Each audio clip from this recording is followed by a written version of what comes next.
Oke, halo guys, kembali lagi bersama gua di Cun Academy Forex. Oke, di video kali ini kita akan analisa XAU USD untuk besok ya, untuk 1 minggu ke depannya. Sebelum gua mulai videonya, eh, gimana hasil NFP kalian nih? Gue denger-denger banyak yang loss. Gue denger-denger banyak yang loss NFP. Tapi ya bersama Cun Akademi Forex NFP kita win. Member VIP, member umum kita win semua. Kita win. Kita nggak kasih di VIP doang, tapi kita kasih juga di member-member yang masih umum. Nah, yang belum gabung di grup gua, kalian bisa gabung, situ gratis, 100% gratis, nggak ada biaya-biaya apapun. Kalian tinggal cek aja, linknya ada di deskripsi, oke? Agar kita bisa saling sharing juga seperti itu, oke? Di sini gua langsung mulai analisanya. Kita mulai dari time frame monthly ya. Monthly udah close ya. Monthly udah close. Di sini kita lihat bahwa candle monthly ini berada di dalam inset bar. Ini satu candle besar ini. Nah, candlenya ada di inset bar. Jadi untuk di monthly ini nggak ada bias ya. Tapi kalau kita bisa lihat di sini bahwa market kemungkinan dia bakalan turun sampai sini. Nah, dia bakalan turun sampai sini ya, kemungkinan ya. Kemungkinan karena kita bisa lihat di sini masih ada liquidity juga. Nah, sini. Nah, tapi yang kita takutkan dia ATH dulu. Yang kita takutkan dia akan seperti ATH dulu lalu turun seperti ini.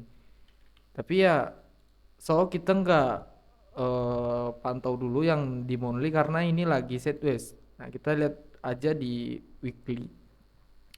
Di weekly yang seperti aku bilang minggu kemarin, analisa kita minggu kemarin bahwa market akan turun sampai di sini. Oke. Udah ke hit, marketnya udah ke hit. Ya, kenapa saya buy NFP? Karena kita punya data, kita punya plan bahwa ketika market udah sampai di sini, liquidity yang di sini yang udah saya sampaikan di video sebelumnya, analisa video sebelumnya, bahwa market akan turun nih sampai mentok di sini. Nah, seperti itu. Nah, kemungkinan market, kita bisa lihat market di sini terjadi yang namanya break of structure ya. Di sini break of structure, di bawah sini, sorry. Sini break of structure. Kalian bisa lihat, nah di sini terjadi yang namanya break of structure. Maka ya target kita market akan membuat yang namanya break of structure lagi seperti ini. Nah, ini untuk analisa kita, oke, di time frame weekly. Dan kita lihat di weekly bahwa marketnya itu akan kemungkinan dia apa ya, dia nggak boleh break yang ini, dia nggak boleh break yang itu, tapi dia boleh naik di sini. Atau kita ambil 50% deh, kita ambil 50% deh. Nah, maka dia akan di bagian di area-area sini lah. Mana, sabar, di area ini magnetnya kena, ini di area sini lah. Jadi ya kemungkinan market di sini. Kalau kita lihat, kalau kita ambil 50% candlenya, ya kemungkinan di sini. Oke, kemungkinan di sinilah.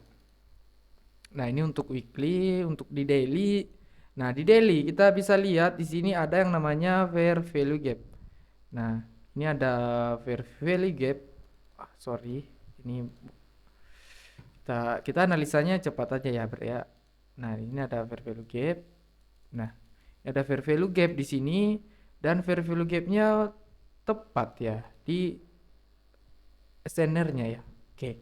Jadi ini salah satu eh, baik juga ini kalau kita pakai seperti ini, tapi di sini kita lihat di sini terjadi break of structure. Di time frame daily dia break of structure, di sini di H4 dia terjadi yang namanya, kita bisa lihat di H4 sini market pullback, pullbacknya diambil, break of structure. Oke, pullbacknya diambil di sini, pullback diambil, break of structure dan change of character. Nah, untuk di H4 dia trennya lagi bearish ya. Di H4 dia bearish ya. Di H4 dia bearish dan kita bisa tarik Fibonacci dari high ke low. high ke low di sini dia udah masuk di area premium, di area premium. Jadi kalau market udah di area premium, kita nggak boleh lagi cari yang namanya buy. So jangan, kita nggak boleh cari yang namanya buy, kita fokus sell. Nah, saya coba ke H1 ya. Saya coba ke H1, kita lihat struktur di H1. Struktur di H1 dia ini pullback, pullback, pullback diambil di sini break of structure, ini pullback, pullback ini ambil break of structure, change of character. Ini pullback ya. Ini pullback, pullbacknya diambil break of structure dan change of character. Nah, berarti di H1 dia trennya sedang uptrend. Nah, sedangkan di H4 dia downtrend. Nah, kalau seperti ini gimana, Bang? Nah, kalau seperti ini gimana? Kita mau ikut yang mana? Kita ikut yang di H1 atau di H4? Ya, kalau saya tetap ikut yang di H4 seperti itu. Saya tetap ikut yang di H4. Tapi kalau kita mau intraday 1 hari 2 hari ya kemungkinan kita bisa cari buy posisi dulu.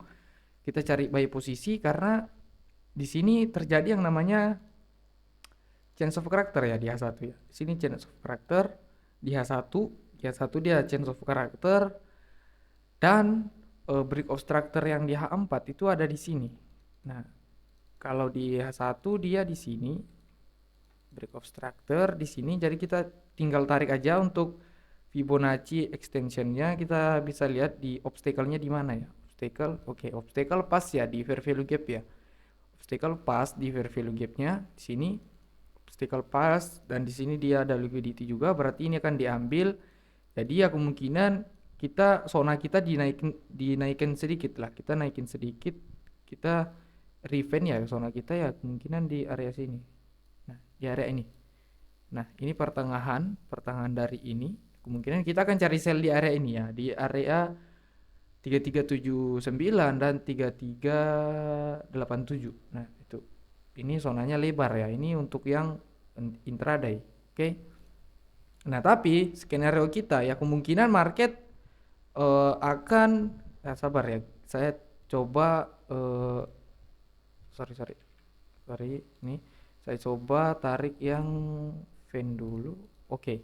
Fibonacci fan-nya dia di break ya di sini. Dia break, dia akan sampai sini ya. Oke. Area resisten dari Fibonacci fan itu bertepatan dengan area sell kita nih. Ini ada area sell kita. Jadi kemungkinan market akan sampai di sini dulu terus turun di area sini nih. Ini ada area kita nih di area support resisten. Nah, ini mantap nih. Ini area buy kita udah lumayan. Jadi saran saya ya, jadi kemungkinan kita akan cari sell dulu di sini sampai di area support resisten di sini dan kita akan buy lagi.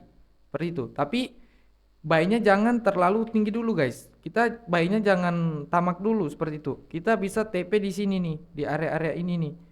Nah, di sini nih. Karena di sini nanti dia membuat yang namanya obstacle juga di sini. Oke, karena di H4 dia trennya turun. Di H1 dia naik. Jadi kalau kalian mau buy, jangan buy langsung sampai di atas, jangan ya. Kalian target-target aja seperti di sini nih. Kalian target, contoh nih di sini dia buat high. Jadi kita bisa target di high sini. Seperti itu. Jadi contoh nih seperti ini nih. Kita buy posisi di sini, targetnya itu di sini. Nah, atau sebelum itu kalian bisa target TP dulu seperti itu karena tren di H4 dia itu sedang bearish seperti itu. Itu untuk skenario kita ya. Jadi Fibonacci fan-nya udah pas juga ya di situ. Jadi ya kita akan cari sell dulu. Tapi gimana Bang kalau pembukaan market saya mau entry? Nah, aduh, kalau pembukaan market kalian sabar dulu lah, jangan dulu entry, tunggu aja dia masuk ke area sini nih, area entry sell kita. Seperti itu. Jadi kita akan entry sell dulu dan entry buy lagi seperti itu. Karena ya, ini candle NFP ini akan ditutup. Candle NFP ini akan ditutup ini. Jadi ya skenario kita market bakalan naik ke atas sini dan turun dan akan naik lagi seperti itu. Karena kita mengikuti di H1 dulu. Kita ikut yang di H1 tapi kalian kalian TP-nya kalau kalian buy, kalian TP-nya jangan tinggi-tinggi ya, jangan jangan tamak lah ceritanya.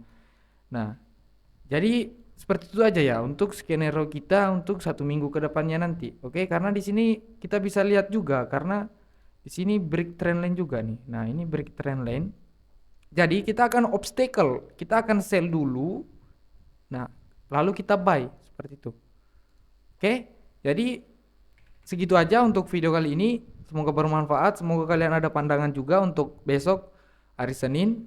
Dan yang belum gabung di grup silahkan digabung aja di grup ya. Itu gratis 100%. Kalian tinggal cek aja, linknya ada di deskripsi. Oke. Saya akhiri video ini. See you in the next video. Dadah.